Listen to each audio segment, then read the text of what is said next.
And I'm back. This is a video about my experience walking through the gauntlet of pipe making, and something, if you're serious about pipe making, that you definitely need to do, but at the same time it could very well be the hardest thing you ever do in your life. And because of going through that and knowing that all of these people that critiqued me went through the same thing when they first started out, this is kind of like initiation. So be prepared if you are going to do that. If you're going to have somebody review your work, somebody who really knows their stuff, be prepared that they're going to find things that you never saw before, and some of them might even slam your work, but don't let that discourage you. Let it motivate you. So let me go through a couple of things that I'm not going to tell you all the details that they told me. Some of them are personal, some of them are things that I can work on silently. You'll likely hear things like your pipes are overpriced, you should be giving them away, things like that. Take it or leave it. If everybody's telling you that, then there's probably a chance of it. But if one person is telling you that, ignore it. That was one guy out of a dozen. Yeah, there was one guy out of a dozen who told me my pipes were overpriced. Everyone else said they were good price. This is going to take longer if we both say the same thing. My wife was having a much harder time with this than I, because I can take criticism objectively, because I look at my work and I have to separate myself from my work to take the criticism. But it's an old proverb: if you listen to rebuke, then you will develop and grow. Come on.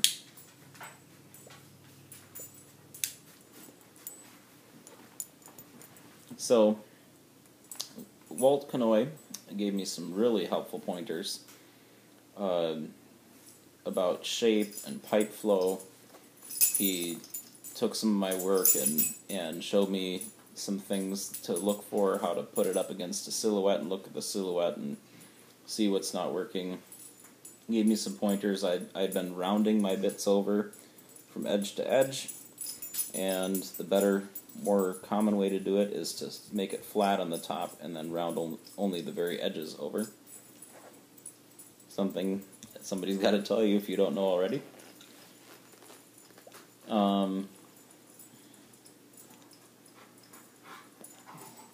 Things like getting rid of sanding marks, I'd already known, but a couple of my pipes that I brought to the show had some sanding marks in them, and I was embarrassed. And then finishing flaws and things like that. A lot of that stuff I already knew, and I brought the pipes anyway. So, advice to you new pipe makers: if you're going to have somebody critique your pipe, make sure it's your best work and your current best work, because you don't want somebody critiquing something you already know. But I learned the hard way. Let's see.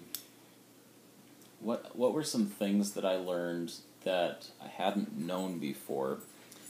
I think the number one is attention to certain details. Yeah. My wife is holding her hands out, and that is what I was coming to. The biggest challenge, and I think one of the most helpful critiques, besides a lot of little pointers that Walt gave me, things to work on, improve on, and just mainly observation things. I've never made the same exact pipe twice. I've made a couple of the square shank pokers that were similar, but I made them different because I thought different was good, and I didn't want to get stuck in a rut. Well, as it turns out, making different pipes can get you stuck in a rut too.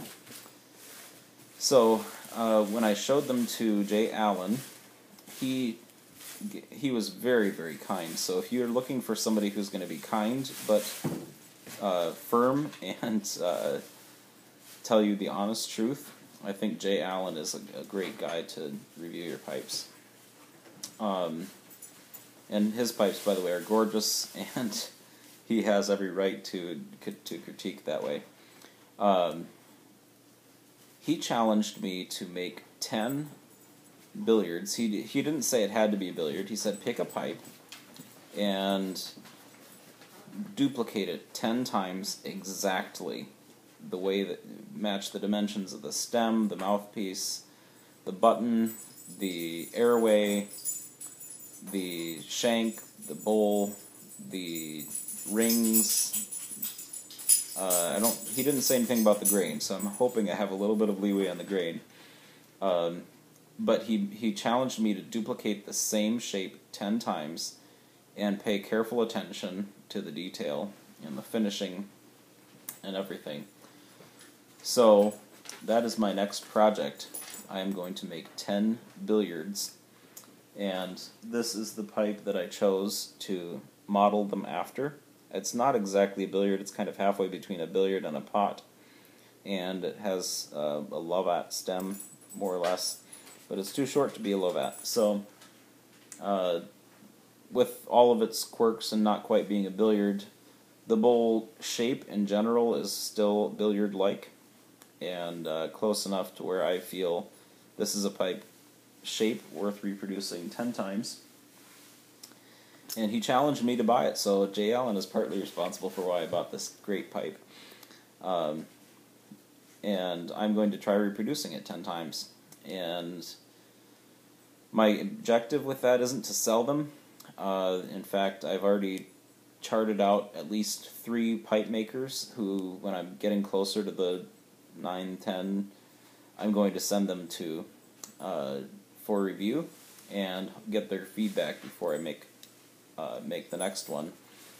That way, hopefully by the end of making these 10 billiards, I will have perfected the billiard shape, which is something that I went into the show wanting to do anyway, and that will hopefully hone my observation skills. And Jay Allen said that the billiard is the basic shape from which all other shapes derive their form, and I think I'd have to agree with them. If you take the billiard and you move the shank up a little bit, you have a poker. If you bend the shank a little bit, you have somewhat of an egg, and if you widen the bowl a little bit, you have a brandy, or depending on where you widen the bowl, an egg. If you flare the bowl out on the top, you have a Dublin. And then, of course, there are the more creative shapes, which I'll probably end up with. And he didn't say don't go with those more creative shapes, just to perfect my basics on the billiard. So, advice for all of you new pipe makers, I think that is a great way to start. Pick one shape. If you can, buy a pipe and measure it exactly to the 10th of an inch or 100th of an inch, and reproduce it. And if you can reproduce it once, reproduce it again. That way you know it wasn't a fluke, and then do it again. And then every time you do it, you're going to be honing your skills. And I think that's what's needed to get me to the next step. I had a few other people look at them. By the way, if people just look at your pipes and say they're great, they probably mean by that just keep doing what you're doing because obviously you're satisfied with it. If they're interested enough to critique your pipes, I think that means they see potential in your work. And I was really flattered that out of the people I showed my pipes, almost everyone encouraged me to keep on working at it and improving my work. And I'm confident that I can get up there to making high-grade pipes. Addendum to this, those of you who have commissions waiting, I don't think I can bring myself. I will make your commissions. Don't worry. But I don't think I can bring myself to do what now I consider more shoddy workmanship that I had planned to do. So I'm going to take my time making the pipe, and it will take longer to get to your commission if you've already placed it. I'm going to put a pause temporarily on new commissions, unless you want to commission one of the billiards, because I need to focus my attention on developing to the next step. So that's where I'm heading with this, and I hope you'll bear with me. I will probably eventually be taking commissions later on. However, the other thing that I'm going to do is another good pointer, a lot of the pipe makers looked at my pipes and they said, there's no way for anyone to look at your pipes and say this is a Sandal pipe, because they're all so different from each other. The stains don't match, the stems aren't the same, and there isn't a consistency throughout the whole pipe that would mark it as a Sandal pipe. So I'm going to pick 2 or 3 different stain colors and stick with those. I'm going to limit my shapes to maybe between 5 and 10 different shapes that I'll make. And I may vary that. I may drop 1 or 2 out, and I may add 1 or 2 in.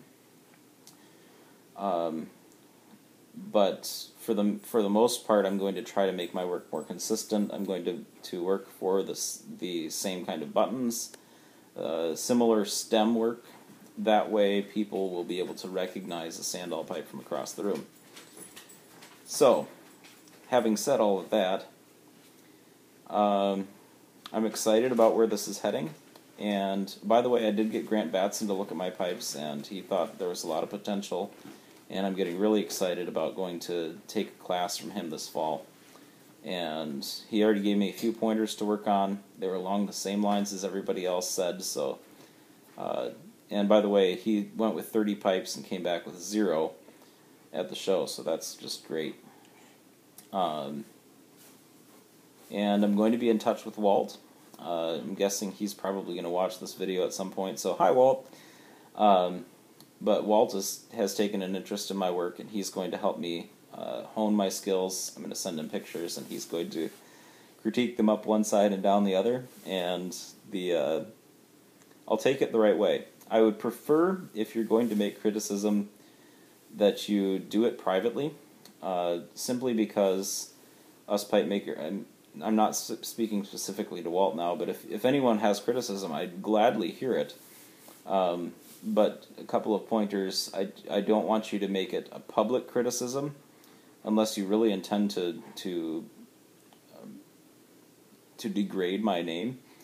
And I would do the same for anyone else. Eric Gainey sent me a pipe, and I sent him some private remarks about it, and he's doing great work, especially for how short of a time he's been doing it. But